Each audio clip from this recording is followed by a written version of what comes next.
Magandang araw mga tropa. Ito nga pala yung part 2 ng aming Valentine's. Nakabalik na nga ako dito sa may school nila Magnus para sunduin silang dalawa. Pagbalik ko nga dito ay hindi pa tapos ang activity ng mga bata. Ayan na si Mrs. Pakaway-kaway lang yan pero nagugutom na yan.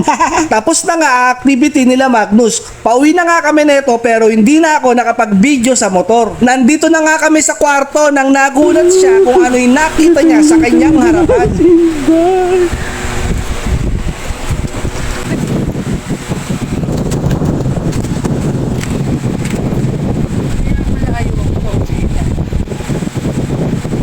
Bagal. Tagal.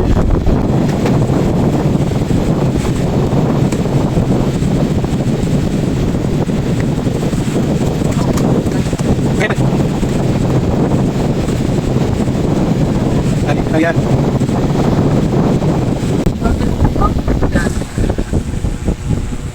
Ano ba yan?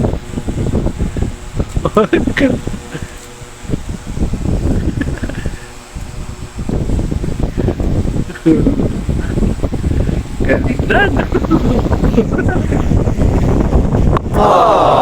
Si Mrs. nga pala yung tulad na babae na kahit simple lang ang iyong irigalo ay ma-appreciate na niya. Hindi siya yung katulad ng ibang babae na materialistic. At isa yon sa nagustuhan ko sa kanya. At hindi dito nagtatapos ang aming Valentine's Day.